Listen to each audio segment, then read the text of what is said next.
What is going on, guys? We are back playing some more Surviving with Immersive Engineering, and today we are going to be setting up the final version of the coke oven that you have the option of setting up in Immersive Engineering. We've been through the regular coke oven, the improved coke oven, which is the one that we are currently using over here that we set up the automation for, and now we are going to be setting up one that most of you have probably never messed around with. I tend to think it's a little bit overkill, but it is the coke oven battery. Now this is listed under the last entry in the engineer's manual, which is questionable inventions. It's the only thing in that tab, and that is the coke oven battery. And the name I feel is a little bit weird, but the idea behind it is a pretty much infinitely expandable multi-block structure that is going to be coke oven after coke oven after coke oven that allows you to rapidly produce coal coke, and it looks really cool. So we're going to be setting it up, and you at a base have to make it 3 by 6 by 4, but you can expand it all the way up to 3 by 250 by 4 in terms of dimensions. So you can have up to 250 coke ovens producing stuff. So if you really need coal coke for something, I would say this is your best bet. So there's nothing super special about this other than just building it. It takes a bit of steel to do. And then the real annoying part that I feel comes along with automating the item input. And the reason is because and I guess it's going to be hard to describe, but we're going to have to do it using minecarts. And if you are playing in a mod pack, which I suspect most of you are if you're watching this video, then you will have no issue working with piping systems and getting things into the inputs. But the problem is every single block that you are going lengthwise is its own coke oven, and they each have their own input. So you need to input them each into their own appropriate block lengthwise. And so to evenly distribute it, because they are going to be running in parallel, you need to be able to have something that can put one in each. And one of the easiest ways for us to do that is with a minecart. It's going to be a little bit annoying. It's going to make noise, but I actually don't think there's any better way to do it. You could have some convoluted hopper setup with a ton of redstone, or you could just manually put them in. But if we want to automate it a little bit, I think the minecart with a chest and then some detector rails and some hoppers is going to be our best bet. And I'm realizing now that I actually forgot to make the 6 hoppers that are going to have to go in here. So we should probably get on that. While we're doing that, I actually think I need to cook down a little bit more iron. So let's go find some. Did we make any, or is this all nickel? Okay, well, we'll pull some of this out, and I'll find some iron in here somewhere because I think we're running a little bit low on it. So while we're doing that, we will actually set up the coke oven battery itself right now. And if we come over here, you can see that this is what it looks like. So it looks pretty darn cool. You're going to have your output for creosote down here in the bottom center block on each side. And then you have, like I said, lengthwise, each set has its own input in the top. So that's the part, again, that makes it annoying. But the other thing that may confuse people is the items actually get spit out what look like lockers right here. These open and it spits the item out, just throws it right out there. So we have conveyors for picking them up. It looks very cool, but just something to be aware of so it doesn't surprise you. And over here basically is going to tell you that you can input everything the same way. And each operation takes longer than the base coke oven. But when they run in parallel, it's going to be more efficient. So if you're working on large scale, yes, it's worth it to make it. If you're working in small scale and you're just going to be using one at a time, no, it's not really super worth it. So just something to keep in mind. Now we are going to have to set up the projector. So we'll grab this out. And which side do we want it to be on? That's the big question, because the doors need to open out. So if we look here, the doors are on the side opposite the pistons. So also something I want to note, the reason I guess I didn't talk about this is because the required materials list here is incorrect. So you can see here it says you need treated wood fence, redstone engineering blocks, heavy engineering blocks, blocks of steel. You do not. So I believe if I counted it right, what you need are 12 pistons, 12 light engineering blocks, 24 blocks of steel sheet metal, and 6 fluid pipes. I have 6 more for getting stuff out, and then 18 steel scaffolding. I believe those are the only things that you should need to actually assemble it. And then every subsequent one that you build up after 6 is going to require, it's going to require, I believe, 2 pistons, 4 steel sheet metal, and 3 steel scaffolding and 1 fluid pipe and 2 light engineering blocks. So just take all of these and divide it by 6, and that's how many it's going to take per expansion. We're just going to be doing the initial 6 that you need. You can't go lower than that. But okay, so we got to pull out the projector right here and rotate it so that the pistons are on the back. Now, something I learned when I was testing this out is the orientation of the pistons do not matter. It's going to tell you it's wrong if you don't orient it correctly. You do not need to. I'm sure you've probably learned that throughout using other blocks that have certain orientations while playing with the Immersive Engineering projector. But in case you had not come across that, it is going to, it's weird. So if we put these down, you'll see. So it colors them in red, saying that they're incorrect, but then it also goes up a layer. So it tells you they're wrong, but it allows you to keep building it. So in case you were concerned, you'll be totally fine. Now, this is going to be a little bit of a pain. So I think what we're going to do is, actually, let's build it out here. So we have the steel scaffolding up here to cover the rest of this, like so, and then steel sheet metal right here. And then to form it, we pull out our engineer's hammer and we click right here. So you can see it forms it. Let's get this out the way. And we'll put this back up here. So this is it. It looks pretty awesome. Obviously, it's not running, so we don't get any nice colors right here. But this is the coke oven battery. And when you click on it, this is what you will see inside. So right here, you can scroll across. This is our 6 different ovens. So if we wanted to run one right now, we could just throw coal in. And you can see it puts it in here. So it puts it in this one down here. And this is the only one that's going to be running. They each have their individual run times on here. You're going to have your 36 buckets of creosote that it can hold in it before it stops running. Input, output. But then you can put multiple in here, and it's going to sit all of them in there. Or you can put one in over here. And as you can see, it takes a very long time to process. But again, it can run in parallel. So the idea is we're going to come up here, and we're going to break through the floor. And we should have right here all 6 inputs. So, and then I think this is where they stop. So we need to put hoppers here and clear out a little bit more up here. And this is where the minecart is going to go. And I have not set up minecarts in a while, but I do recall how you actually set it up for this. So hopefully that all works out. I guess we can sleep. And then I'll go grab the stuff for the hopper. I haven't been in these chests in a while. I don't think we have enough wood. We always have issues with having enough wood for actually making chests. I never have enough, so there we go. I put it in here. And I don't think I'll ever get through all of that iron that we've collected. I definitely won't get through all the nickel, but I suspect I won't get through the iron either. I've been progressively cooking it down when I need it. Oh, hey.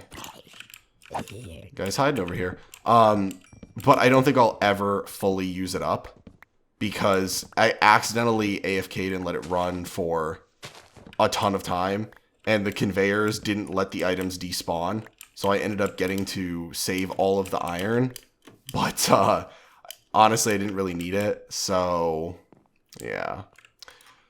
Okay, well, we will cook this, not cook this down, we will craft this down. We're gonna need 6, and then do we have enough here? We do, plenty. So there we go, we got our hoppers, and now we can go over here and start making it. Now, there was the possibility initially that I thought that we wouldn't need hoppers because we have the inputs right here. Unfortunately, you cannot place anything down on them.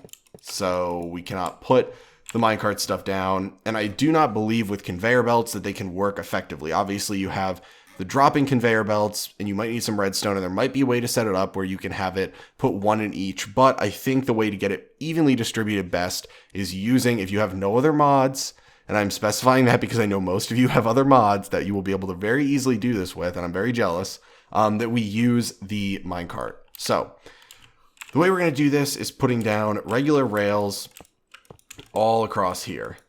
And we'll put one down there. And then we're going to open up a bit back here if I can get out my shovel. I also enchanted new tools because we had a ton of XP from cooking stuff down, and I suspected we either were going to die again. And the main contributing factor was I accidentally let my diamond pick break when I was doing some fiddling around in the base down here. I was like clearing out some more area over there in case we do more stuff, and doing a little bit of mining, and I let it break, and then I had to get a new one, and I thought, well, you know what, we've got a ton of XP, I've been cooking down stuff over here, why don't we just enchant everything? We just haven't done gear yet because I like having the Faraday stuff. So, because it's dark, I'm going to put down a torch. I know people won't be able to see, so hopefully that helps. So if I remember this correctly, what we're going to do is, on the far side, we're going to put down one powered rail, and we are going to just make this powered. So I'll give it some room, some additional room. So we'll have one regular rail over here, and then a powered rail. And then we are going to want to put down a torch. You could hide it, but I'm not going to. Just going to put it down right there. And then over here, we are going to put down a detector rail. And again, I might be butchering this. Do not take my word for this being the best way to do it.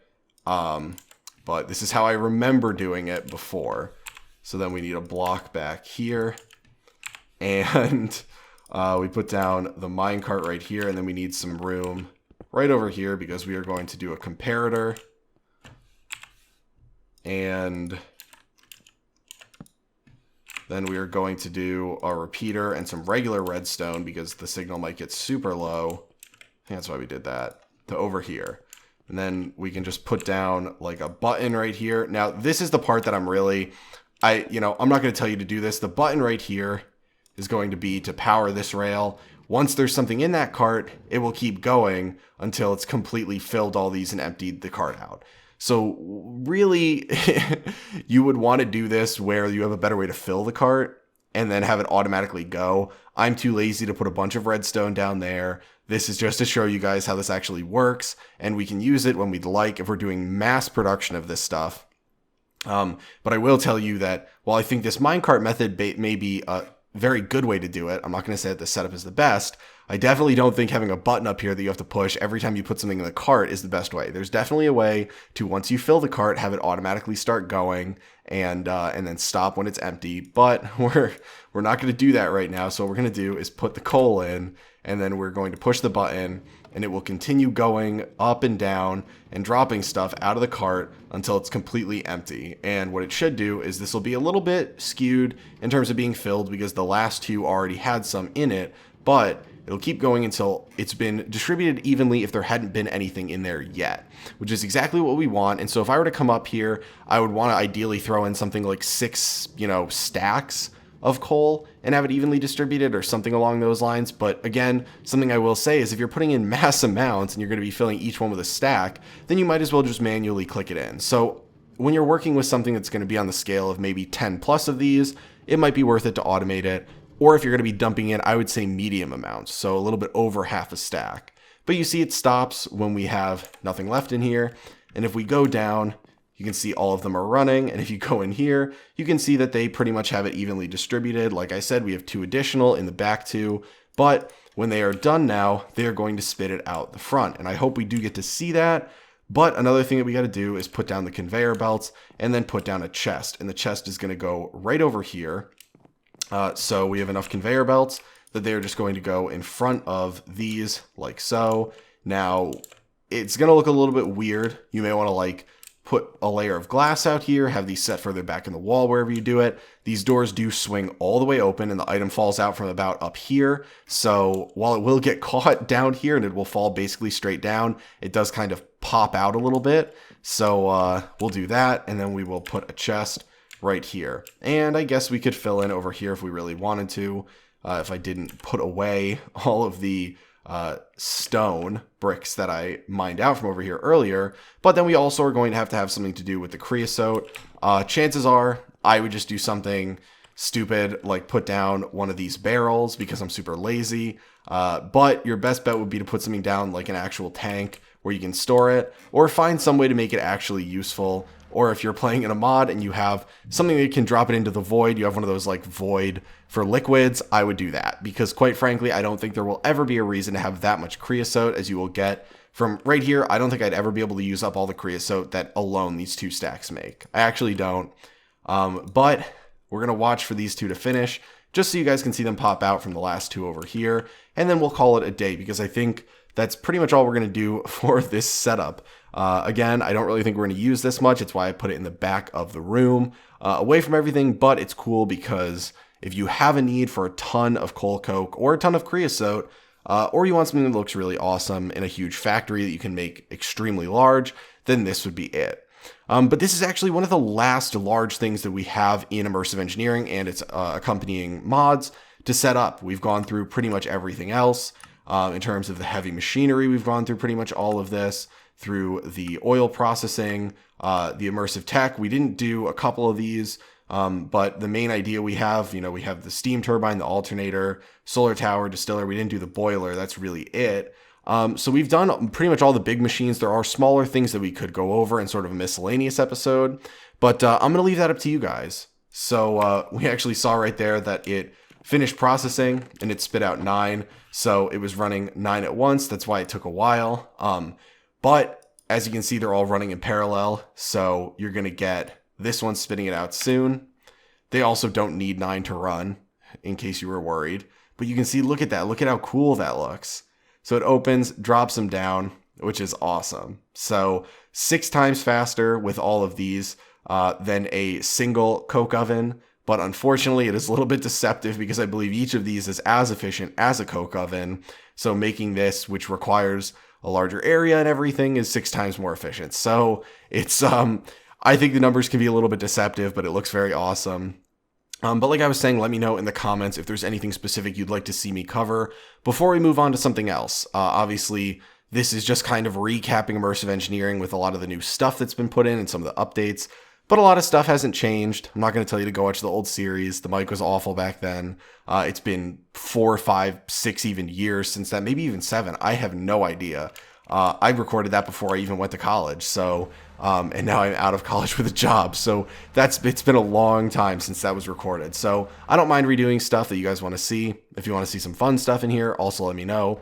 But I know there have been a lot of requests to do new mods, to do other mods, and I think a lot of the reason that there's a large time gap in between my videos is honestly it's hard now coming up with a lot of stuff to do. In the beginning of the series, there was a ton of stuff that had to be done and gone over, and now we're nearing the end, and it's, okay, well, I don't have anything to pick from. We got to do the, coke oven battery, and it's not anything that's super, super exciting, so then I get lazy and I put it off. Something else I wanted to say, and I'm not going to mention exactly what it is because that is getting things flagged on YouTube, I guess. But everything that's been going on in the world, I hope you guys are all safe. I did tell you in the last video, I think, that because of everything, I should have been able to put out more videos, but it turns out I work at a company as an engineer. I make medical devices. So it turns out that I am capable of working from home, and I'm an essential employee. So I'm actually working full-time right now, every day from home. So I thought I would be able to produce more videos. Turns out I'm actually able to produce less because there's a lot of stuff going on right now. But I will be trying better, on that front now that things have settled down a little bit, in terms of, going out and trying to pick up groceries and trying to make sure everyone's okay and getting things settled. You're going to be home for a while. Yeah, just a little update from me. Feel free to let me know how you guys are doing in the comments.